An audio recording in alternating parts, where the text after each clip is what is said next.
Bueno, otra vez, buenos días hermanos, que el Señor les bendiga. Como siempre digo y vuelvo a repetir, hay cosas que yo siempre repito. El hecho de predicar la palabra de Dios es un gran privilegio, pero también es una gran responsabilidad. Es un tiempo porque lo que predicamos no es cualquier cosa, sino es la palabra de Dios.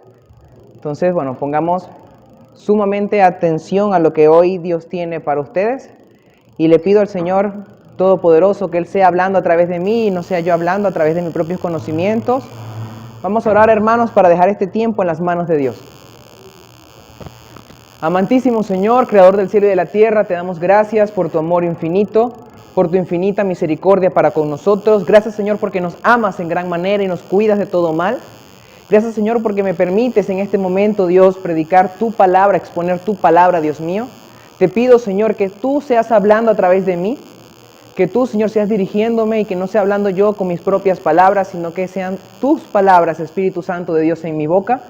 Te pido, Dios, que también prepares el corazón de nuestros amados hermanos para que escuchen tu palabra, Señor, sabiendo, Dios, que tu palabra nunca va a regresar a ti vacía, Señor, sino que va a cumplir el propósito, Señor, por el cual fue enviada. Te doy gracias, Señor, por tus bondades y tu misericordia, y te pido, Señor, que esta prédica, Señor, este estudio, sea de edificación, Señor, para nuestros hermanos, Dios mío, y que lo puedan poner en práctica, Señor, en su vida. En el nombre de Jesús, amén y amén. Bueno, hermanos, como saben, bueno, y las personas que no saben, estamos haciendo... Un momento, disculpen, hermano.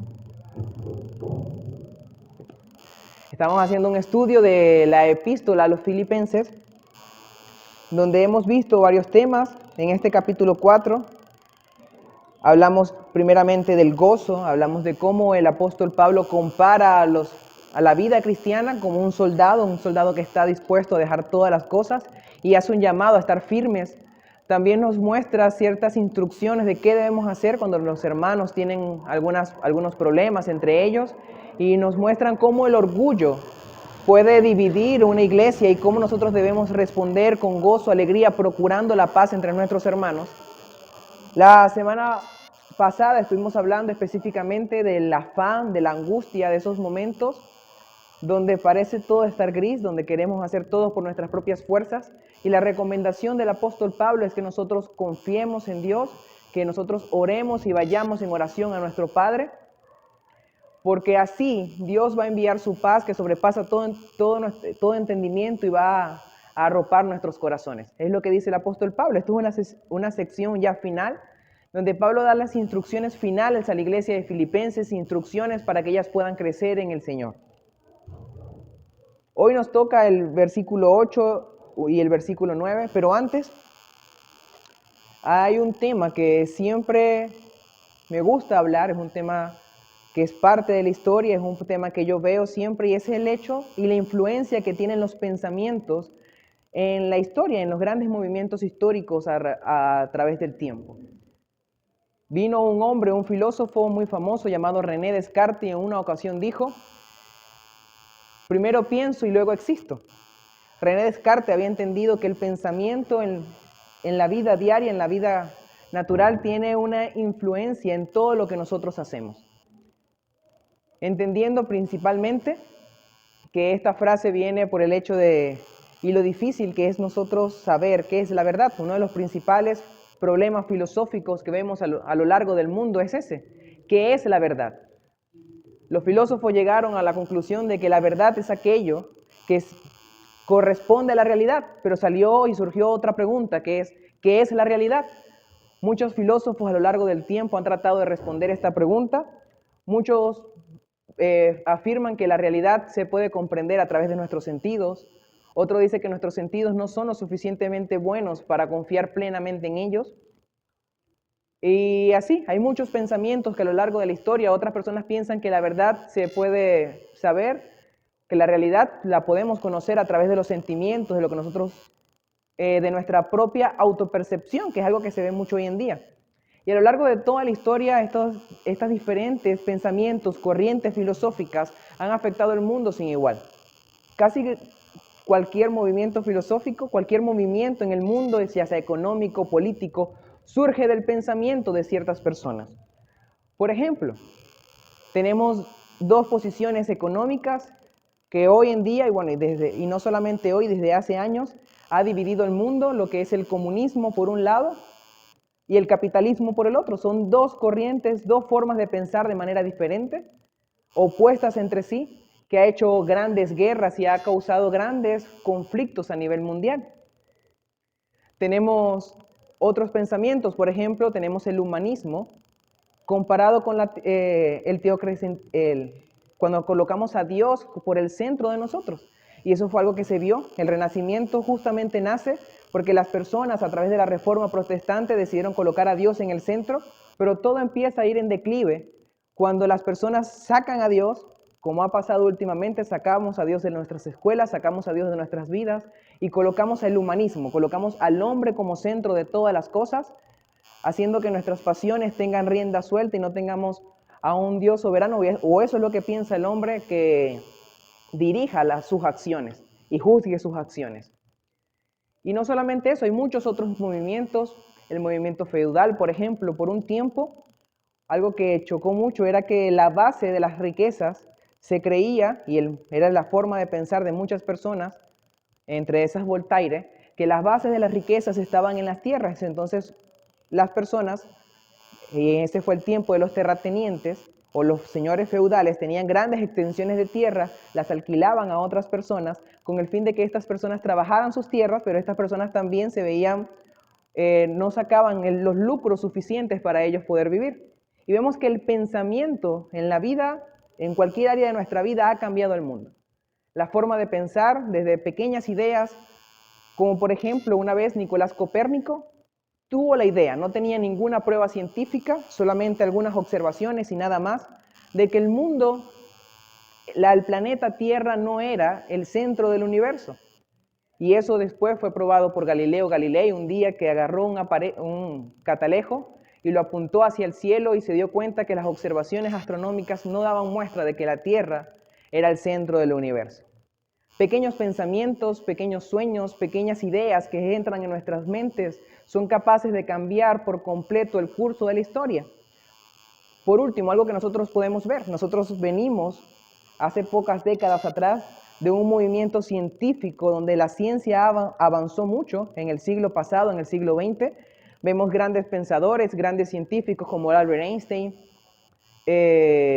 Dirac, entre otros, que se dieron a la física cuántica y otras áreas de la ciencia, pero vemos cómo eso ha quedado ya en el olvido como una época pasada, a pesar de que somos personas que nos llamamos científicas, pero hemos dejado los principios científicos a un lado, el método científico a un lado y nos hemos abocado a los sentimientos. Es por eso que ya, por ejemplo, en el área de género, en las áreas biológicas, no importa tanto lo que diga la biología, sino importa lo que yo sienta y cómo yo me autopercibo a mí mismo. Y es lo que ha dado el mundo, eso se llama romanticismo, cuando le doy más importancia a lo que yo creo, a lo que yo siento, a mis emociones principalmente, antes que a la razón. Y todos estos pensamientos han tenido gran impacto en nuestro mundo. El movimiento LGTB, el aborto, todo eso son consecuencias de pensamientos cerrados. Ahora, si el pensamiento es tan importante, si el pensamiento es capaz de cambiar al mundo entero, si el pensamiento es capaz de cambiar una vida de forma total y completa, entonces, ¿qué debemos pensar? Es una pregunta que debemos hacernos. ¿En qué debe estar fijados nuestros pensamientos? ¿En qué debemos colocar nuestra mente? Y es una pregunta difícil, pero gracias a Dios que nos dejó su palabra, sabemos que su palabra es verdad. Podemos tener la certeza de que tenemos la fuente de la verdad en nuestras manos y en ella y solo en ella podemos conseguir la respuesta para esta pregunta. Y justamente es el tema que se va a tratar el día de hoy. Así que, hermanos, les invito a buscar en sus Biblias Filipenses capítulo 4, versículo 8 y 9, donde Pablo ya termina una sección de ciertos mandatos, ciertas recomendaciones a la iglesia de Filipenses, y esta es la conclusión de esto. Dice así: por lo demás, hermanos, todo lo que es verdadero, todo lo honesto, todo lo justo, todo lo puro, todo lo amable, todo lo que es de buen nombre, si hay virtud alguna, si algo digno de alabanza, en esto pensad. Lo que aprendisteis y recibisteis y oísteis y visteis en mí, esto haced, y el Dios de paz estará con vosotros. Esto Entonces justamente el apóstol Pablo hace un mandato preciso que es en esto pensad. Pero antes de eso vamos a ir por la primera palabra, por lo demás. Por lo demás, hay otras palabras, algunos sinónimos que podemos utilizar, además, a propósito, por otra parte, aparte de eso. El apóstol Pablo quiere concluir la idea agregando algo más, y justamente eso es lo que hace en este versículo. Pablo, como vimos en los versículos anteriores, habla cómo debemos tratar a los fieles, habla de cómo debemos actuar en los momentos de conflictos dentro de la congregación, habla que tenemos que tener gozo, habla de cómo debemos comportarnos en nuestros momentos de afán, pero también, y es justamente lo que añade aquí, muestra que todo eso está involucrado en nuestra manera de pensar. Si nosotros cambiamos nuestra manera de pensar, cambiamos todas las demás cosas. Y justamente ese es el mandato del apóstol Pablo. Cuando hablamos de pensar, está en un modo en mandato, se expresa en forma de mandato, y Pablo a lo largo de todas las santas escrituras le da una gran importancia a lo que es el pensamiento humano, a lo cómo nosotros debemos de pensar, y no simplemente en este texto. Por ejemplo, tenemos unos capítulos más atrás, en el capítulo 2, versículo 5, dice así: haya pues en vosotros este sentir que hubo también en Cristo Jesús. Esa palabra sentir también se puede traducir como forma de pensar, entonces debemos pensar como Cristo. Y esto no es una idea que solamente el apóstol Pablo toca en Filipenses, sino también tenemos otros textos. Por ejemplo, Primera de Corintios, capítulo 2, versículo 16. Vamos a buscarlo, hermanos. Primera epístola a los Corintios, capítulo 2, versículo 16.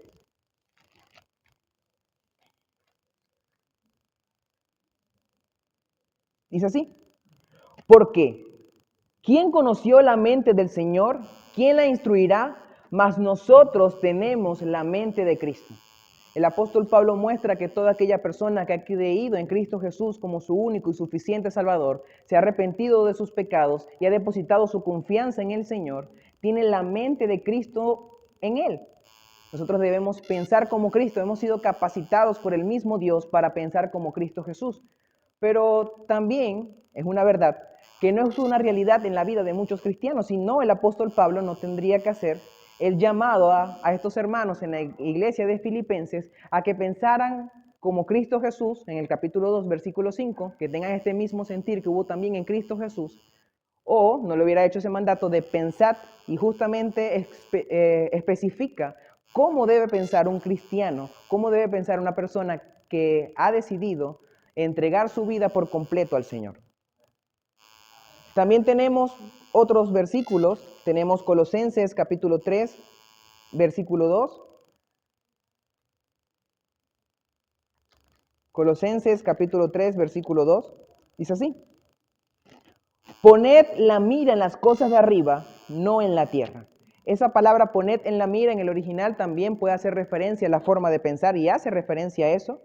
Y el objetivo del apóstol Pablo es que nosotros somos de arriba. Es algo que ya tocamos en el versículo 1 del capítulo 4 y en parte del capítulo 3, que nosotros somos forasteros, advenedizos, peregrinos en este mundo. Nosotros no somos de este mundo, estamos de paso por este mundo, pero muchas veces nuestra forma de pensar y nuestra forma de actuar parece mostrar que somos más de este mundo, somos residentes de este mundo, más que forasteros y peregrinos. Entonces el apóstol Pablo en la epístola a los Colosenses hace un llamado. ¿Y cuál es ese llamado? Que nosotros pensemos como forasteros y peregrinos, que pensemos y coloquemos nuestra mirada en las cosas de arriba y no como si fuéramos de este mundo. Y es un error muy común en los cristianos. Muchas veces nos afanamos por las cosas que están a nuestro alrededor, por las cosas materiales. En palabras de Salomón, en Eclesiastés, vanidad de vanidades, dijo el predicador, y no colocamos nuestra mirada en las cosas de arriba. También fue un llamado de Cristo Jesús en el Sermón del Monte, donde dijo que no debemos hacer tesoros aquí en la tierra, sino que hagamos nuestros tesoros allá en los cielos. Y una característica clara que tiene que tener el cristiano es que tiene que vivir y pensar no como cualquier otra persona piensa, debe pensar como un hijo de Dios, como una persona que tiene la mente de Cristo. Y debemos trabajar en eso para que nuestros pensamientos, nuestra mente y nuestro corazón, como dice el himno, tenga su mirada, tenga sus ojos puestos en Cristo Jesús. Y ese es el objetivo que tiene que tener todo cristiano. Y es un llamado que también en un versículo bastante conocido, en Romanos capítulo 12, versículo 2, el apóstol Pablo hace a la iglesia de los romanos, dice así: no conforméis a este siglo, sino transformaos por medio de la renovación de vuestro entendimiento, para que comprobéis cuál sea la buena voluntad de Dios, agradable y perfecta. El apóstol Pablo muestra tanta importancia en el área del pensamiento que uno de los principales mandatos, el apóstol Pablo en la epístola a los romanos hace una exposición, una de las mayores exposiciones de doctrina. Muchos teólogos lo comparan como una de las mejores teologías sistemáticas que existieron. Principalmente, el apóstol Pablo habla del tema de la soteriología, la salvación, pero él concluye el tema de la salvación con una serie de mandatos. El primer mandato, lo vemos en el versículo 1, dice que así que, hermanos, os ruego por las misericordias de Dios, que presentéis vuestro cuerpo en sacrificio vivo, santo, agradable a Dios, que es vuestro culto racional. Entonces, en el primer versículo el apóstol Pablo nos dice que nos entreguemos por completo a un sacrificio vivo, santo y agradable a Dios, que ese debe ser nuestro culto racional, nuestro culto que hagamos siempre de forma constante. Pero el segundo mandato, de igual forma importante, es que no nos conformemos a este siglo, que no nos adaptemos a este sistema en que nosotros vivimos. Cuando habla de siglo no es justamente en el siglo primero o después de Cristo, que Pablo estaba hablando, no se conformen a este siglo, pero después en el siglo segundo sí se pueden conformar. El apóstol Pablo no usa la palabra siglo como una muestra de tiempo, sino como el sistema en el que estaba, el sistema mundano, en el sistema en que estaba arropada la iglesia en ese momento, precisamente era bajo el mandato del Imperio Romano, un imperio que en ese momento, después, se convirtió al cristianismo con ciertos problemas, pero en ese tiempo era un gobierno totalmente pagano, un gobierno que estaba dispuesto a la idolatría, estaba dado a la idolatría, a prácticas que nosotros podemos leer en el capítulo 1 de la epístola de los romanos, como lo que es la homosexualidad y otras prácticas que no agradan al Señor. Estaban dispuestos al asesinato en masas. Muchas veces los romanos no tenían el valor por la vida de aquellas personas que no fueran ciudadanos romanos y tomaban su vida como si no les importara. Pero Pablo nos muestra que los cristianos no tienen que adaptarse a ese sistema, sino que tienen que renovar su pensamiento. ¿Sí? Y es el llamado que el apóstol Pablo hace en casi todas sus epístolas. Por ejemplo, en el capítulo 5 de Efesios nos manda a vivir como hijos de luz, que nosotros podamos entender que no somos de este mundo, no debemos actuar como este mundo, sino que tenemos que cambiar nuestros pensamientos, tenemos que ser llenos del Espíritu Santo de Dios y vivir de una forma diferente, pensar de una forma diferente. Y es el llamado que tiene todo hijo de Dios, pensar de una manera diferente. Y ese es el mandato que el apóstol Pablo hace en este capítulo, en este versículo en específico. Filipenses capítulo 4, versículo 8. Ahora nos hacemos la pregunta: ¿en qué debemos pensar? ¿En qué debemos pensar? Ok, está bien, el apóstol Pablo nos manda, es una orden, no es una sugerencia. El apóstol Pablo no hace una simple sugerencia como que yo considero que el salón no se tiene que pintar de azul, sino de verde. No es una sugerencia, no es algo que nosotros podemos decidir si seguirlo o no. El apóstol Pablo no da esa opción. El apóstol Pablo da un mandato y la única respuesta aceptable para un mandato es la obediencia. Nosotros debemos obedecer. Entonces el apóstol Pablo dice: en esto pensad, pero ¿qué es ese esto? ¿En qué debemos pensar en realidad? Y el apóstol Pablo en este versículo, y algo que me encanta de este versículo, es que es bastante explícito. El apóstol Pablo describe de una forma muy minuciosa cómo debe ser nuestros pensamientos. Y dice así, vamos a ir a Filipenses otra vez. Filipenses capítulo 4, versículo 8, dice así: por lo demás, hermanos, todo lo que es verdadero. Entonces, lo primero que hace el apóstol Pablo, cuando dice en qué debemos pensar en todo lo que es verdadero. Yo le voy a hacer esa misma pregunta que se hicieron los filósofos durante años y se siguen haciendo: ¿qué es la verdad? Fue la misma pregunta que Pilato una vez se hizo delante de Cristo Jesús. Cristo Jesús dijo que por la verdad estaba allí, por la verdad iba a sufrir, y Pilato simplemente le respondió: ¿qué es la verdad? Pilato tenía delante de él a la verdad, pero no la veía, era una persona ciega a la verdad. Entonces, ¿qué es la verdad? ¿qué nosotros podemos considerar como verdad? Hay varios versículos que nos enseñan qué es la verdad. Vamos a ir primeramente a Romanos capítulo 3, versículo 4. Dice así: de ninguna manera, antes bien, sea Dios veraz y todo hombre mentiroso, como está escrito, para que seas justificados en tus palabras y venzas cuando fueres juzgado. Esto es una afirmación: sea Dios veraz y todo hombre mentiroso. Entonces, lo que podemos sacar de aquí es que el hombre no es una fuente confiable de verdad. Dice la Biblia que todo hombre es mentiroso. La Biblia nos muestra que en Jeremías 17:9, que engañoso es el corazón más que todas las cosas y perverso, ¿quién lo conocerá? No podemos confiar en nosotros mismos, no podemos confiar en el hombre como una fuente verídica de verdad. La única fuente verídica que nosotros tenemos de verdad se encuentra en Dios. Dios es la fuente de verdad. Vamos a ir a la segunda epístola de Timoteo, capítulo 2, versículo 25. La segunda epístola a Timoteo, capítulo 2, versículo 25.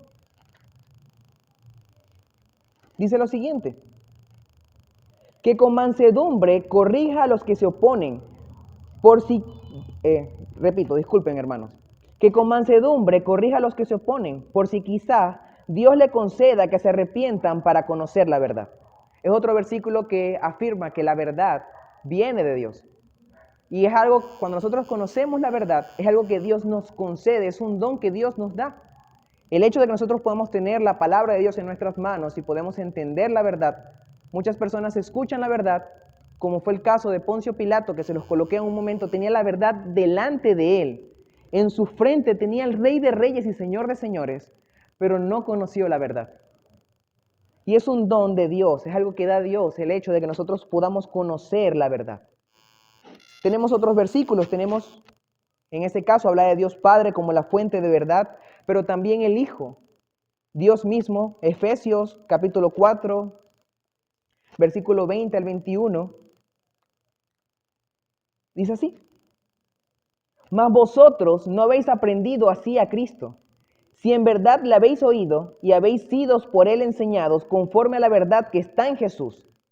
La Biblia nos enseña también que la verdad está en Cristo Jesús. Cuando nosotros conocemos a Cristo Jesús, tenemos la verdad. Cristo Jesús es la verdad, dijo Jesús en Juan 14:6, y Jesús les dijo: yo soy el camino y la verdad y la vida. Jesús es la encarnación de la verdad. Ahora, si nos vamos a Hebreos capítulo 1, tenemos un versículo que nos muestra y confirma esta verdad, y dice así: Dios, habiendo hablado muchas veces y de muchas maneras en otros tiempos a los padres por los profetas, en estos postreros días nos ha hablado por el Hijo, a quien constituyó heredero de todo y por quien asimismo hizo el universo. La forma en que Dios se comunicó y comunicó la verdad, Dios Padre comunicó la verdad, fue a través de su Hijo Jesucristo, del Hijo, de Cristo Jesús. Entonces, Cristo Jesús es una fuente confiable de verdad. Es la fuente confiable de verdad. Así como tenemos el himno número 5, un himno bastante conocido por nosotros: Cristo es la fuente de la vida eterna, también es la fuente de la verdad. Y también el Espíritu Santo de Dios. Vamos a ir a Juan capítulo 16, versículo 13. Juan capítulo 16, versículo 13.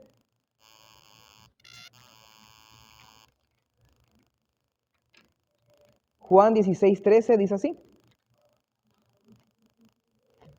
pero cuando venga el Espíritu de verdad, Él os guiará a toda la verdad, porque no hablará por su propia cuenta, sino que hablará todo lo que oyere y os hará saber las cosas que habrá de venir. Cristo Jesús manifestó la verdad al mundo, Él es la luz al mundo, pero el Espíritu Santo de Dios es la persona de la Trinidad encargado de guiarnos a toda verdad. Y la Biblia nos enseña que está en todo creyente, en toda aquella persona, y siempre hago en énfasis en que ha recibido a Cristo Jesús como su único y suficiente Salvador. A pesar de lo que dice el mundo, no toda persona es hijo de Dios. Es hijo de Dios, como vemos en Juan capítulo 1, versículo 12, dice: a todos los que le recibieron, a los que creen en su nombre, le dio la potestad de ser hechos hijos de Dios.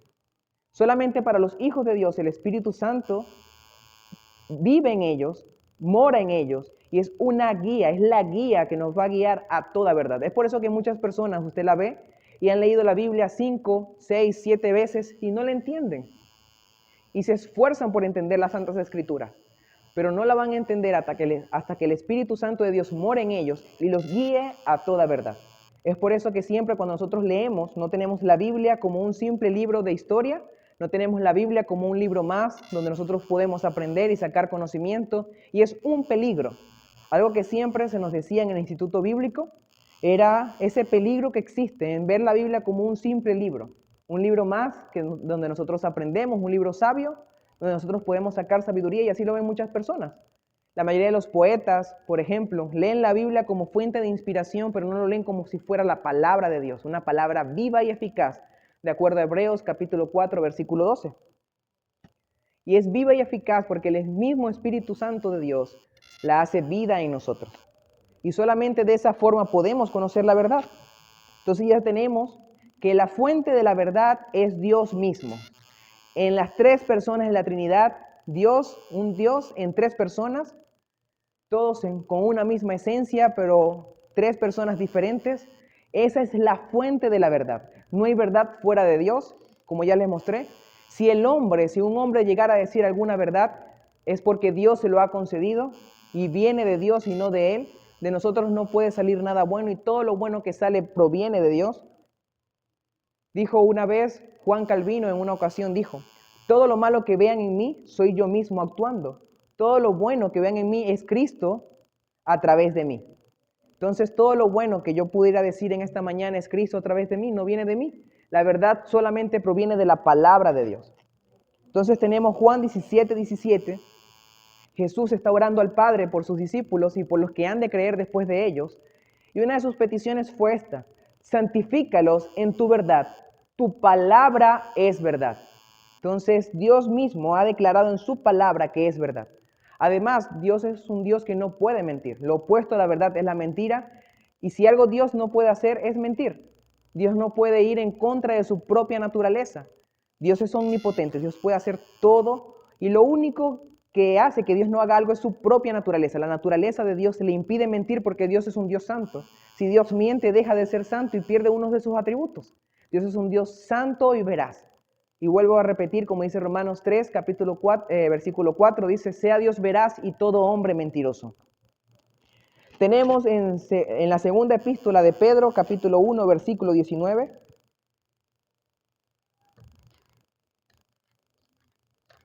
La segunda epístola de Pedro, capítulo 1, versículo 19, dice lo siguiente: tenemos también la palabra profética más segura, a la cual hacéis bien en estar atentos como a una antorcha que alumbra en lugar oscuro, hasta que el día enclarezca y el lucero de la mañana salga en vuestros corazones. Entonces la Biblia nos enseña y nos muestra que la Biblia, justamente, ella misma, es la palabra profética más segura. Si nosotros queremos a una fuente verídica de la verdad, la fuente más segura de verdad, es la palabra de Dios. Y no simplemente dice que es la palabra profética más segura, sino que nos dice que hacemos bien en estudiar la Biblia, en leer la Biblia. Dice: a la cual hacéis bien en estar atentos. La Biblia nos hace bien al estar atentos a ella. Y es lo que nos muestra la palabra, y como leímos temprano en el Salmo 119, 160, dijo el salmista: la suma de tu palabra es verdad. Todas las santas escrituras, desde la primera palabra en Génesis, en, y como termina Apocalipsis, amén, todo eso es palabra de Dios y es una fuente verídica de verdad. Entonces nuestro pensamiento tiene que estar basado en la palabra de Dios y en Dios mismo, y eso es lo que nos invita el apóstol Pablo, en que podamos pensar en la verdad, que la verdad esté de continuo en nuestra mente, en nuestros pensamientos. Y era una práctica que tenían los judíos en la antigüedad, en el Antiguo Testamento, y justamente si vamos al Salmo 1 dice: y que medita en su ley de día y de noche. Era algo que siempre estaba en la mente de aquella persona que era bienaventurada, aquella persona que amaba la ley de Dios, era que de día y de noche meditaba en la ley de Jehová. Y ese debe ser lo que nosotros hagamos. De día y de noche tiene que estar la palabra de Dios en nuestros pensamientos. No hay un momento de nuestro día que la palabra de Dios no esté en nuestra mente. Y así debería ser. O como le dijo Dios mismo a Josué, nunca se aparte de tu boca este libro de la ley. Entonces debemos meditar constantemente en la palabra de Dios. Eso era algo que tocaba ayer con los jóvenes. Estábamos hablando de la Biblia, de las Santas Escrituras. Y lo que nos exhorta a las Santas Escrituras, ella misma, es que nuestra mente esté cautiva a la palabra de Dios. Que no haya ni un momento, ni un segundo de nuestras vidas en que no podamos tener la palabra de Dios en nuestra mente. La práctica de los judíos, esa palabra meditar, le estaba comunicando ayer a los muchachos, hace referencia a ese murmullo que hacen los animales al rumiar sus alimentos. Rumiar es el proceso, por ejemplo, la vaca. Si usted ha ido al campo, la vaca come todo el día. Pero hay un momento en la noche que la vaca se para y usted la ve, a pesar de que no esté comiendo pasto, sigue masticando. Justamente ella saca los alimentos que ya procesó, los vuelve a su boca, lo vuelve a masticar y pasa al siguiente estómago. Eso es rumiar. Ese proceso digestivo que hacen ciertos animales como la vaca. Pero justamente la palabra meditar hace referencia a eso porque los judíos, así como ese sonido que hacen la vaca y esos animales que rumean, tenían la palabra de Dios de forma constante en su boca. Ellos aprendían quizás ciertas porciones que se leían a la semana y de forma constante, si estuvieran trabajando, si estuvieran arando la tierra, si estuvieran con un buey, si estuvieran alimentando las ovejas, de forma constante tenían la palabra de Dios en su mente, con el fin de tenerla siempre en su boca y en su mente y en sus corazones. Y eso es lo que nosotros debemos hacer, meditar constantemente en la palabra de Dios. Ahora vamos a volver a Filipenses, capítulo 4, versículo 8. Entonces la primera cosa en que el apóstol Pablo nos manda a pensar, a tener nuestros pensamientos prestos en eso, es en la verdad. Ahora, la segunda palabra es todo lo honesto. Esa es la otra palabra que usa el apóstol Pablo. Aquí la palabra honestidad, usted dirá, bueno, pero si acaban de hablar de la verdad, y muchas veces nosotros vemos honestidad con verdad como sinónimos, pero en verdad la palabra en el original quiere decir honorable, aquello que es digno de honra. Entonces nosotros como cristianos debemos meditar en todo lo loable, no en lo profano, sino en lo sagrado. Nuestra mente no puede estar en algo de vergonzoso, nuestra mente tiene que estar en aquellas cosas que la misma palabra de Dios muestra que son loables y honrosas. Ahí debe estar nuestra mente. Vamos a ver este uso de la palabra honesto, honroso en las Santas Escrituras. Tenemos la primera epístola de Timoteo, capítulo 5, versículo 8.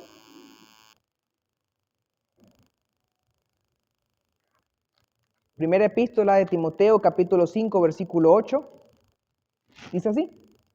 Porque si alguno no provee para los suyos, y mayormente para los de su casa, ha negado la fe, y es peor que un incrédulo. Ya ves, ese versículo no es. Vamos a ir a Tito, capítulo 2, versículo 2. ¿Me disculpan, hermanos? Tito, capítulo 2, versículo 2. Dice así, que los ancianos sean sobrios, serios, prudentes, sanos en la fe, en el amor, en la paciencia. Aquí la palabra se traduce como serios. Es la misma palabra que se usa ya para honesto. La intención es que en todo aquello que merezca honra, que sea loable, que vaya de acuerdo a la palabra de Dios, todo aquello que sea sagrado, allí debe estar nuestros pensamientos. No podemos pensar en aquello que no da honra. Y traigo el ejemplo de los soldados japoneses, los samuráis, los kamikaze. Son personas que su objetivo es la honra. Todo lo que ellos lo hacen, bueno, porque es un fin honroso. Así yo tenga que entregar mi vida por la honra. Ellos lo van a hacer. Los kamikaze vienen de allí. En la Segunda Guerra Mundial, las avionetas de los japoneses eran avionetas sumamente ligeras, no tenían gran protección contra los disparos enemigos, entonces ellos, al ser disparados, lo que ellos hacían era colocar su avioneta en dirección a un punto enemigo y se estrellaban contra ellos, sabiendo que eso lo iba a llevar a la muerte. Si quedaban vivos, sus enemigos lo iban a capturar. No quedaba más de otra. La muerte para ellos era el fin honroso porque su fin como tal no era la muerte, sino era dar honra a su país. Entonces, todo lo que está de acuerdo a la palabra de Dios, todo aquello que Dios manda y ordena, es honroso. Por lo tanto, nuestra mente tiene que estar allí y no en lo contrario, no debemos ser necios. Muchas personas son necias colocando su mente en todo aquello que no está en la palabra de Dios. Y vamos a hacer una comparación. Vamos a ir a Romanos capítulo 1. Versículo 23 está hablando de la idolatría. El apóstol Pablo en los versículos anteriores y dice así: y cambiaron la gloria de Dios incorruptible en semejanza de imágenes de hombres corruptibles, de aves, de cuadrúpedos y de reptiles, por lo cual también Dios lo entregó a la inmundicia en la concupiscencia de sus corazones, de modo que se deshonraron entre sí sus propios cuerpos, ya que cambiaron la verdad de Dios por la mentira, honrando y dando culto a las criaturas antes que el Creador, el cual es bendito por los siglos. Amén. Vemos que justamente el hecho de la deshonra y la honra está dado por la verdad. Ellos entraron en el uso deshonroso de sus cuerpos, ellos llegaron a ser vergonzosos ante ellos mismos. ¿Por qué? Ya que cambiaron la verdad de Dios por la mentira. Y ellos dieron honra a aquello que no debían dar honra. Dieron honra a aquello que no es loable. Entonces nosotros como cristianos tenemos que ver lo que está de acuerdo a la palabra de Dios. Tenemos que estudiar las Santas Escrituras. Y muchas de estas cosas sonarán repetitivos porque muchas de las palabras que están aquí ligadas en este versículo están ligadas justamente a la palabra de Dios, porque la palabra de Dios es aquella fuente perfecta de sabiduría. Y si nuestra mente está anclada a la palabra de Dios, nuestro pensamiento siempre va a ser agradable a Dios, como dice Romanos 12:2, dice, para que comprobéis cuál sea la buena voluntad de Dios, agradable y perfecta. Vamos a seguir, hermanos, y la intención es que hasta este momento debemos tener nuestro pensamiento en la verdad, en aquello, en todo lo que es verdad, en todo lo que es verdadero. Y tenemos que tener nuestro pensamiento en todo lo que es honroso, en todo lo que es loable. En eso debemos, en todo lo que es alabable, en eso debemos tener nuestros pensamientos, no hay nada malo. La tercera palabra, vamos a ir otra vez a Filipenses para leerla. 4:8 dice así: por lo demás, hermanos, todo lo que es verdadero, todo lo honesto, viene todo lo justo. La justicia es un término bastante difícil de definir, porque hay varios tipos de justicia. Nosotros a veces utilizamos la justicia de diferentes maneras. Por ejemplo, está la justicia distributiva, donde nosotros... distributiva. Sí, yo me equivoqué, yo la pronuncié mal, disculpa. La justicia distributiva, que es el hecho de nosotros poder distribuir algún bien de forma equitativa entre varias personas, entre varios individuos. Pero la justicia que aquí se expone es la justicia que está de acuerdo a la palabra de Dios. Es cuando nosotros hacemos todo lo que está de acuerdo con las Santas Escrituras. Si nosotros queremos ser justos, tenemos que seguir las Santas Escrituras. Y Dios precisamente llama justo a aquellas personas que siguen las Santas Escrituras. Tenemos texto como Tito 1:8, vamos a ir a Tito 1:8. Dice así: sino hospedador, amante de lo bueno, sobrio, justo, santo, dueño de sí mismo. Aquí está hablando de los requisitos de los ancianos y obispos, y una de las características principales es que tienen que ser personas justas. Es algo que Dios demanda de nosotros. Dios demanda que nosotros podamos vivir una vida de acuerdo a la palabra de Dios, de acuerdo a sus mandamientos, de acuerdo a sus estándares. Muchas veces nosotros tenemos diferentes estándares y siempre son más bajos que la palabra de Dios. Muchas veces nosotros podemos llamar a alguna persona buena.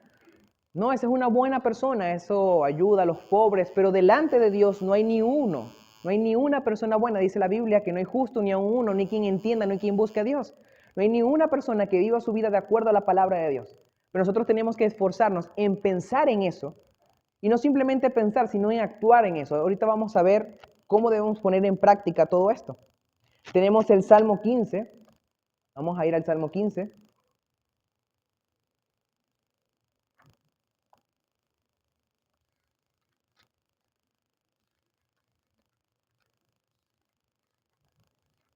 Salmo capítulo 15.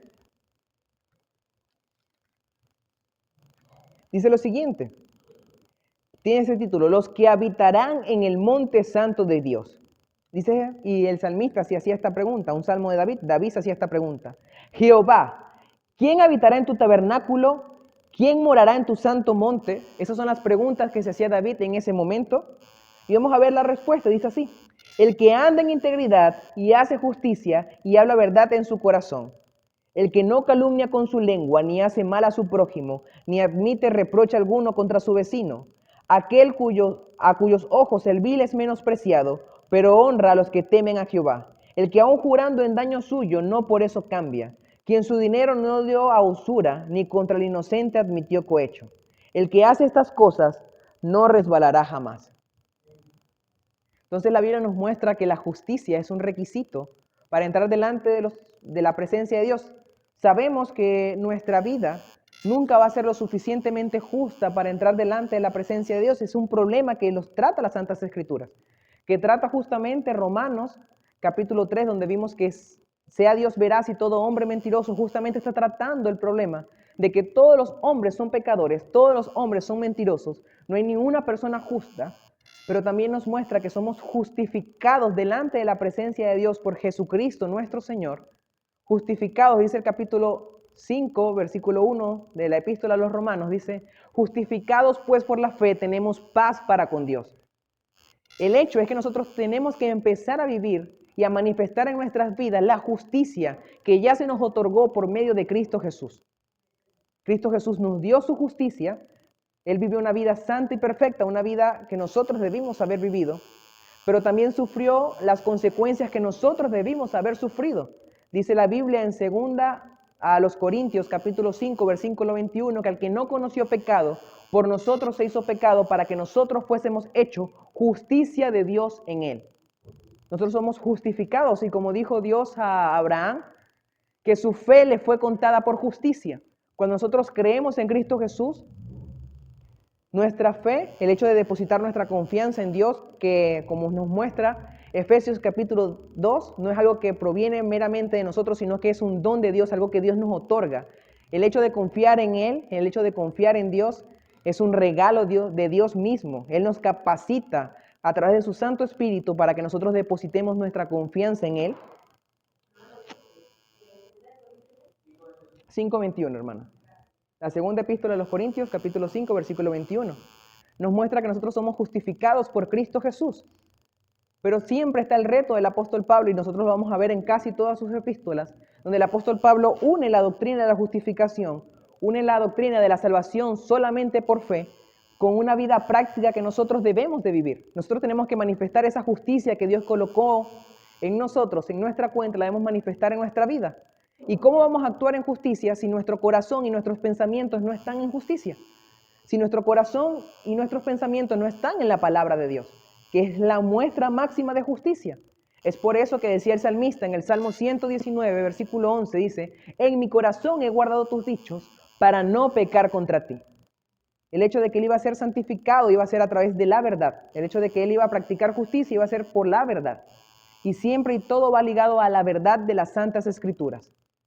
Dice Efesios capítulo 2, versículo 10, dice que aunque somos salvos por gracia, que es lo que muestra los dos versículos anteriores, y no por obras, dice que somos hechuras suyas creados en Cristo Jesús para buenas obras, las cuales Dios preparó de antemano para que nosotros anduviésemos en ellas.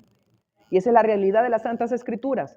Las Santas Escrituras nos retan, no simplemente a venir a una iglesia y decir, bueno, yo hice una oración, yo acepté a Cristo. No, nosotros debemos manifestar con nuestra vida la justicia de Cristo Jesús en nosotros. Y ese es el llamado que hace el apóstol Pablo en casi todas sus epístolas. Como les dije, Romanos capítulo 12, hasta el 11 el apóstol Pablo estaba hablando una exposición perfecta de la doctrina de la salvación, pero en el capítulo 12, a partir del capítulo 12, el apóstol Pablo empieza a aplicar toda esa doctrina a través de una vida práctica. Y eso es lo que nosotros debemos entender. Siempre nosotros debemos meditar en la palabra de Dios y en sus justos y en sus santos juicios, sabiendo que eso va a ser bien para nuestra vida y eso nos va a llevar a la práctica. Y quiero hacerles una mención. Es el hecho de que en la palabra de Dios muchas veces nosotros separamos lo que es corazón y mente, pero para un judío todo eso era una sola cosa. El judío no tenía los conceptos anatómicos que nosotros tenemos, no sabía que la mente era donde se producía el pensamiento, sino que ellos pensaban que en el corazón, como bombeaba sangre, muchas veces, y vemos algunas personas que ni siquiera el corazón, desde las entrañas. No sé si a usted le ha pasado, cuando usted tiene unas emociones muy fuertes, mayormente uno somatiza esas emociones. Somatizar es manifestar físicamente nuestros estados emocionales en nuestras entrañas. Es por eso que cuando uno está muy nervioso uno quiere ir para el baño, o le da dolor de barriga, y todas esas cosas, es por eso. Entonces los judíos pensaban que los sentimientos y la base de todo nuestro andar estaba en nuestras entrañas. Después llegaron a la conclusión que estaba en el corazón, y el hecho de que el corazón era algo completo. Cuando el apóstol Pablo habla de pensar, está hablando de una acción del ser completo, una acción que involucra tanto nuestro conocimiento intelectual, porque muchas veces nosotros cuando hablamos de pensar estamos y nos vamos solamente a un conocimiento intelectual. Ah, bueno, sí, yo puedo pensar en mi mente. Ok, está bien, yo pensé. Pero no, el apóstol Pablo no simplemente va a eso, no simplemente va a un conocimiento intelectual, sino va a un conocimiento que debe impactar nuestras vidas con el fin de que nosotros lo colocamos por obra diariamente. Y es por eso que siempre hago énfasis y parece que no hago distinción entre pensar y hacer. Nosotros pensamos para hacer. Y es la idea del arrepentimiento. La Biblia la palabra para arrepentimiento en el original es metanoia, que significa justamente cambio de mente. Por ejemplo, tenemos la palabra metamorfosis, tiene el prefijo meta, que es cambio, y morfos, que es forma, cambio de forma, pero tenemos, entonces en metanoia es meta, cambio, y noia es mente, cambio de mente. Y la intención es cuando nosotros nos arrepentimos y cambiamos nuestra mente, cambiamos nuestra manera de pensar, todo eso se va a manifestar en nuestra vida. Nosotros vamos a actuar de manera diferente, no simplemente se va a quedar como que, bueno, sí, yo sé que el pecado está mal y ya, lo sigo cometiendo. No. Es un cambio profundo de nuestra mente que siempre, siempre, siempre se va a manifestar en nuestras vidas. Ahora, Dios ama la justicia. Por cuestiones de tiempo no tocaré todos los versículos. Tenemos versículos como Salmo 37, 28, Salmo 34, 15, que nos muestra el amor de Dios por la justicia. Es algo que va ligado a Dios, es uno de sus atributos. Dios es un Dios justo, siempre, siempre, siempre hace lo correcto. Ahora tenemos otra cosa en que nosotros debemos pensar, es en lo puro. Y es algo que nos cuesta porque nuestro corazón, como ya les dije en Jeremías 17, versículo 9, dice que engañoso es el corazón más que todas las cosas y perverso. Ni siquiera es que usan la palabra malo. No, es medio malo, no. Perverso es una palabra fuerte para nosotros. Para llamar a una persona perversa tiene que ser una persona muy mala. ¿Quién lo conocerá? Y dice, y justamente ve cómo dice, engañoso es el corazón más que todas las cosas. Más que todas las cosas, nuestro corazón es un corazón perverso y nos cuesta ser puros porque nosotros tenemos, o sea, la maldad es parte de nuestra naturaleza caída, no fue la naturaleza que Dios dispuso en el Edén, cuando Dios nos creó, pero a partir de la caída nuestra naturaleza fue dañada por completo. Ahora ya no somos personas puras, sino somos personas pecadoras y simple y llanamente no manifestamos la santidad y la pureza de Dios en nuestras vidas. Y el punto es que nuestro Dios, el Dios que nosotros servimos, es un Dios santo, santo, santo. Así como dice el himno número 64, santo, santo, santo. Así es nuestro Dios. Disculpe si no toqué la melodía correctamente. Tenemos también Isaías, justamente ese himno hace eco a Isaías capítulo 6, versículo 3, que nos muestra que estaba Isaías en el templo y vio al Señor sublime en su trono y vio a los serafines delante de él que aún tenían que cubrir su rostro delante de la presencia de Dios, entonando, santo, santo, santo. Nuestro Dios es un Dios santo, santo, santo. Y como lo he dicho en muchas ocasiones, no es que simplemente los ángeles, bueno, querían repetir, pues porque sonaba más bonito decir 3 veces santo que decirlo una sola vez. No, los ángeles estaban haciendo enfáticos y era una forma superlativa. Nosotros cuando hablamos de superlativo, por ejemplo, les pongo el ejemplo, yo quiero decir que una persona no es fuerte, sino que es muy fuerte. ¿Qué yo uso? Uso un superlativo, no digo fuerte, sino digo esa persona es fuertísima. Esa palabra que muestra más intensidad que solamente decir fuerte es un superlativo. Entonces, justamente en el hebreo, la forma de hacer eso, de decir santísimo, era repetir las palabras. Y no simplemente lo repiten 2 veces, que era lo común, sino que lo repiten 3 veces porque nuestro Dios no es un Dios santo ni santísimo, sino es un Dios mucho más santo que santísimo. Se los expreso así. Es algo difícil de comprender, es algo difícil de tener en nuestras mentes. Isaías 6:3, hermana. Nuestro Dios es un Dios plenamente santo, infinitamente santo. Un Dios radicalmente santo. Cuando uso la palabra radical hablo de raíz. O sea, todo el Señor, desde lo más profundo del Señor, es completamente santo. Y como lo dije en la dirección, la santidad es un atributo que arropa todos los demás atributos de Dios. Todas las demás características de Dios se ven arropados por la santidad de Dios. Dios no puede amar de una manera que no sea santa. Dios tiene que amar de una forma santa. Dios no puede aplicar justicia de una forma que no sea santa. Dios aplica justicia santa. Dios no da misericordia de una forma que no es santa. Dios aplica misericordia santa. Su ira también es santa. Aún los atributos que a nosotros no nos agradan mucho, como la ira de Dios, se manifiestan con santidad. Dios manifiesta todo eso con santidad. Un ejemplo que ya les puse, yo estaba en el instituto bíblico y vino un muchacho diciendo que Jesús había pecado. En ese momento no sabía si quería matarlo o qué, por la herejía que dijo en ese momento que Jesús pecó. Yo estaba lleno un poquito de ira, no se los niego. Y aparte que, bueno, es algo que el Señor ha ido tratando en mí. Yo era una persona que, o sea, cuando yo veía algo así, yo era muy tajante y lo decía de una vez. He tratado de calmarme y ser un poco más sabio. Un versículo que me marcó mucho en el instituto es un proverbio que dice que aún el sabio cuando calla es contado por sabio. Era algo que yo repetía para aprender a callar. Y aún me falta aprender a callar muchas cosas. El hecho es que yo le dije, ¿por qué tú dices que Jesús pecó? Quería entenderlo, por lo menos para saber si no había sido tan hereje como había pensado en ese momento. Y él sacó el texto cuando Jesús entra al templo y con ira volteó todas las mesas del templo. Y yo les dije, eso no muestra que Jesús pecó, eso muestra justamente la ira santa de Dios. Eso muestra que Dios tenía un celo santo por su casa. Y eso lo muestra Jesús. Jesús, aún en un momento de ira, en un momento donde estaba manifestando ira, Jesús lo hacía de forma santa, porque no lo hacía simple y llanamente por caprichos. Jesús lo hacía porque tenía un celo santo por la casa de su Padre. Y así debe ser nuestro celo por las cosas de Dios. Y así nosotros tenemos que manifestar la santidad. El hecho de que Dios es santo también nos lleva a que nosotros también tenemos que ser santos. Y es un llamado que no va desde el Nuevo Testamento, un llamado que va desde los principios de la Biblia. En el Pentateuco tenemos Levítico. La palabra más utilizada en Levítico es la palabra santidad. Los sacerdotes tenían en su frente una tabla que decía santidad a Jehová, para recordar al pueblo que tenían que vivir en santidad todos los días de su vida.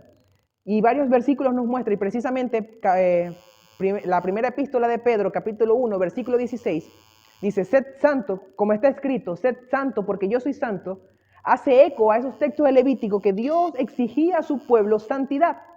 Dios exige de nosotros pureza. ¿Por qué? Porque su carácter es puro. Y eso es lo que nosotros tenemos que tener, como dice Hebreos capítulo 12, versículo 14, que sin santidad nadie verá al Señor. No podemos mirar al Señor sin santidad. La santidad tiene que ser parte de nuestra vida y en eso nos debe estar fijado nuestra mente. Nosotros no podemos pensar en cosas impuras. No podemos pensar en cosas que no estén de acuerdo a la palabra de Dios, en cosas que no sean santas. Nuestra mente tiene que estar en las cosas santas de la palabra de Dios, de nuestro Dios, porque nuestro Dios es un Dios santo.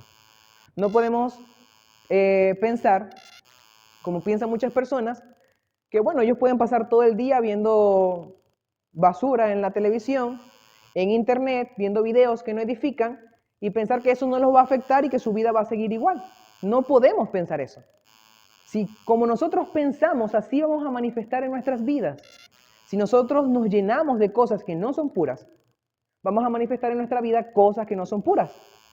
Como dice el texto, dice de la abundancia del corazón habla la boca. Muchas personas tratan de ocultar lo que en verdad está en su corazón, pero ya sea un día, una noche, tarde o temprano va a salir lo que está en nuestros corazones. Y va a mostrar que no hay pureza en nuestros corazones. Vamos a leer un texto, está en 2 a Timoteo, capítulo 2, versículo 20. Segunda epístola a Timoteo, capítulo 2, versículo 20.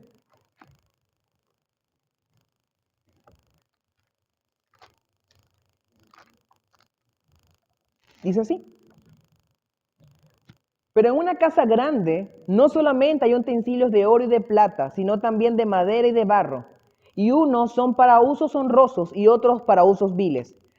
Así que, si alguno se limpia de estas cosas, será instrumento para honra, santificado, útil al Señor y dispuesto para toda buena obra. Si usted quiere ser útil al Señor, tiene que limpiarse, tiene que purificarse, pensar en lo que es puro, y ese es el llamado que nos hace el Señor. Santificar nuestra mente, santificar nuestros pensamientos, que podamos pensar como hemos venido hasta este momento, en todo lo que es verdadero, todo lo honesto, todo lo justo, todo lo puro. Viene otra palabra y es la palabra amable. Vamos a ir a Gálatas capítulo 22, voy a ser un poco más breve con lo que queda del texto. Capítulo 5, versículo 22.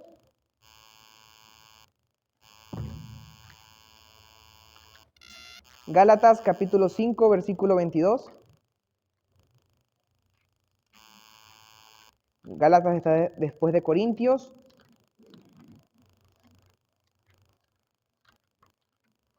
Ok, Gálatas 5, 22 dice así: mas el fruto del Espíritu es amor, gozo, paz, paciencia, benignidad, bondad, fe, mansedumbre, templanza. Contra tales cosas no hay ley. Y la otra palabra es amable, en todo lo amable. Y la cuestión es que la amabilidad bíblica es una amabilidad que está basada justamente en el fruto del Espíritu Santo de Dios. Es algo que Dios produce en nosotros. El hecho de la bondad, el amor, la benignidad, son frutos, la templanza, todos, bueno, benignidad, bondad, todas esas son cosas que nosotros debemos manifestar y debe ser el fruto del Espíritu Santo de Dios en nosotros, debe ser el fruto de que abunde en nosotros la palabra de verdad. No podemos pensar en hacerle mal a nuestro prójimo. Dice la Biblia, vamos a ir a Proverbios.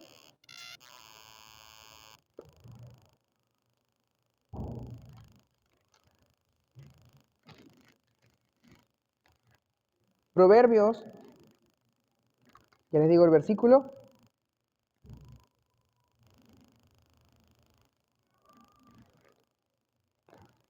Vamos a leer a partir del capítulo 1, versículo 10, y dice así: hijo mío, si los pecadores te quisieren engañar, no consientas. Si dijeren, ven con nosotros, pongamos acechanzas para derramar sangre, acechemos sin motivo al inocente, lo tragaremos vivos como el Seol y enteros como los que caen en un abismo. Hallaremos riqueza de toda clase, llenaremos nuestras cosas de despojos. Echa tu suerte entre nosotros, tengamos todos una bolsa. Hijo mío, no andes en caminos con ellos, aparta tu pie de sus veredas, porque sus pies corren hacia el mal y van apresurosos a derramar sangre. La Biblia nos muestra, y justamente el texto nos muestra de aquellas personas que lo que piensan es en hacer maldad. Y hay muchas personas así, que a veces lo pensamos inconcebible, una persona tan mala que piensa hacer maldad. Y muchas veces nosotros hacemos cosas así. Nosotros hacemos cosas con malas intenciones, con el fin de recibir beneficios, sabiendo que quizás nuestro hermano no vaya a recibir los mismos beneficios que nosotros, y pensamos con maldad. Muchas veces pensamos de forma egoísta, y no debe ser nuestro pensamiento. Nuestro pensamiento siempre debe ser en hacer bien a nuestro prójimo, en amar a nuestro prójimo, en manifestar lo amable, la bondad de Dios a nuestro prójimo. Ese debe ser nuestro pensamiento. Vamos a ir otra vez al texto de Filipenses, hermanos.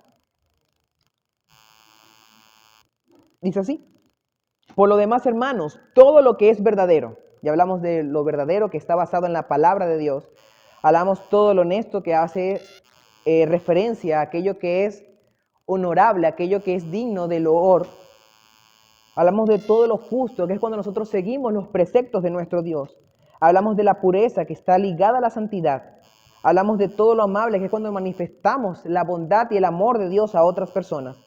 Dice, todo lo que es de buen nombre, si hay virtud alguna, si algo digno de alabanza, en esto pensad. Para no alargarme, no voy a hacer referencia a cada una de estas palabras, pero la intención del apóstol Pablo es que no pensemos en las cosas malas. Nosotros sabemos, hermanos, nosotros tenemos la ley de Dios escrita en nuestros corazones, en nuestra conciencia. Nosotros sabemos lo que está mal. Yo sabía cuando niño, veía ciertas cosas en la televisión y yo sabía que esas cosas no eran buenas, pero a mí me gustaba y las veía. Pero cuando venía mi mamá, a pesar de que mi mamá nunca me haya regañado por eso, yo las cambiaba porque sabía que mi mamá me iba a regañar. Es algo que está en nosotros. Nosotros tenemos la ley de Dios en nosotros. Y el punto es que nosotros sabemos qué es lo de buen nombre, qué es lo que hay virtud. Y si no lo sabemos, tenemos la palabra de Dios para conocerlo. La Biblia nos enseña dos caminos. Y es como dijo Moisés en aquella ocasión delante del pueblo en Deuteronomio, en su segundo discurso, en la segunda ley, no porque era una ley diferente, una ley 2.0, sino que Moisés estaba rebobinando todo lo que había dicho. Se paró delante del pueblo y dijo, está delante de ustedes la vida y la muerte. Decidan. Así tenemos delante de nosotros pensar aquello que agrada a Dios, aquello que es de buen nombre, aquello que tiene virtud, o simplemente pensar en cosas que no agradan a Dios. Está en nuestra decisión. Siempre es una cuestión de decisión entre el bien y el mal. No hay puntos medios. No es como que decir, bueno, yo soy imparcial. No hay imparcialidad delante de Dios. O eres y decides por el diablo. Muchas personas, no, ¿cómo yo voy a decidir por el diablo? Pero nuestras actitudes y nuestra vida demuestra que decidimos por el diablo. Como estaban los fariseos en aquel momento, en Juan 8, Jesús le dijo hijos del diablo y dice, bueno, pero ellos pensaban que eran hijos de Abraham, que eran hijos de Dios. Y Jesús le dice, no, ustedes son hijos del diablo porque las obras de vuestro padre el diablo, ustedes hacéis. A Jesús en ese momento se le salió lo margariteño.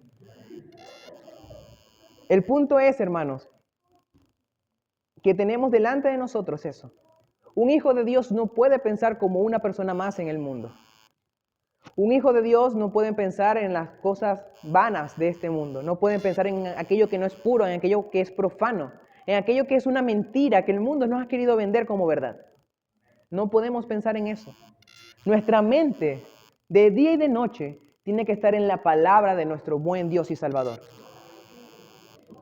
Y ese es el llamado, hermanos, en este momento. Y ya para concluir, vamos a leer el versículo 9. Filipenses, capítulo 4, versículo 9, dice así. Lo que aprendisteis y recibisteis y oísteis y visteis en mí, esto haced, y el Dios de paz estará con vosotros. La intención es que, como ya les mencioné, el apóstol Pablo no tenía la intención de simple y llanamente decir, bueno, piensen en estas cosas.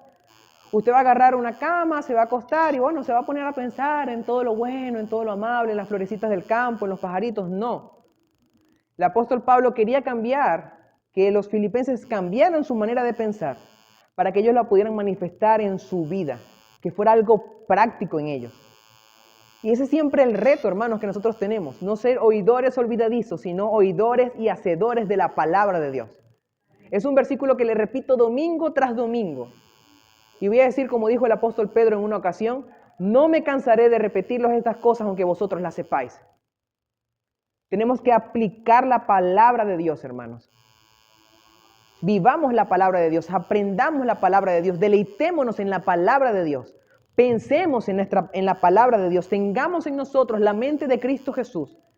Dejemos de ser residentes de este mundo y pensar como residentes de este mundo y empecemos a pensar y colocar nuestra mirada como peregrinos y forasteros en este mundo y colocar nuestra mirada en las cosas de arriba.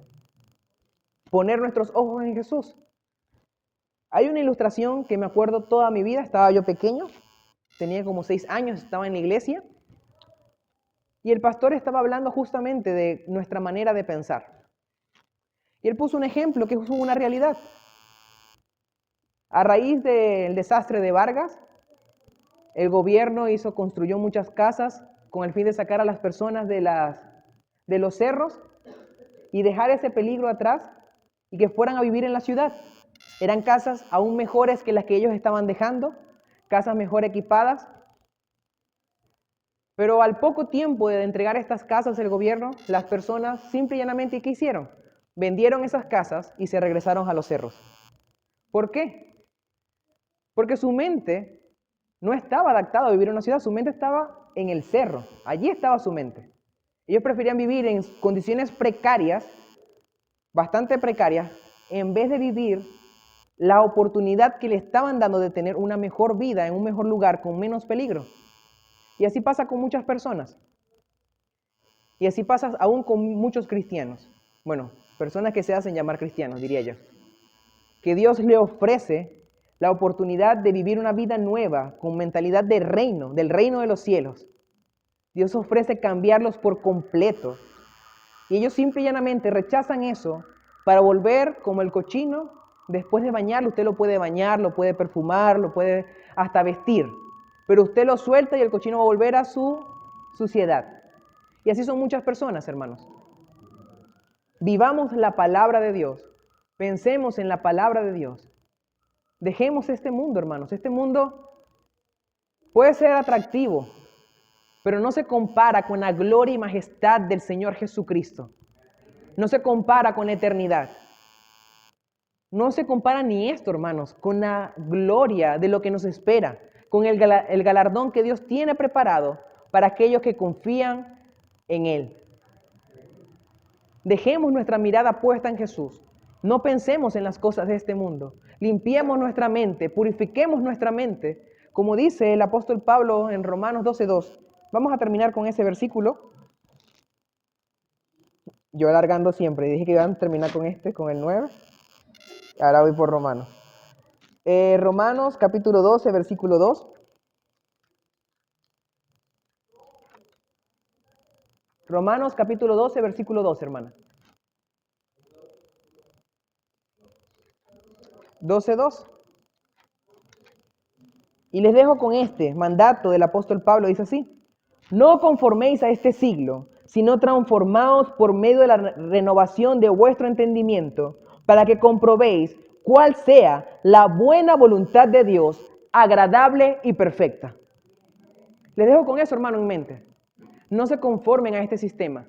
Antes bien, transformen sus pensamientos, transformen su vieja manera de pensar y empiecen a tener en ustedes la mente de Cristo Jesús. Oremos, hermanos, y demos gracias a Dios por su palabra. Gracias, Señor, te doy por tu palabra, porque es verdad. Ayúdanos, Espíritu Santo de Dios, a pensar en tu palabra, a colocar nuestra mirada en tu palabra, Señor.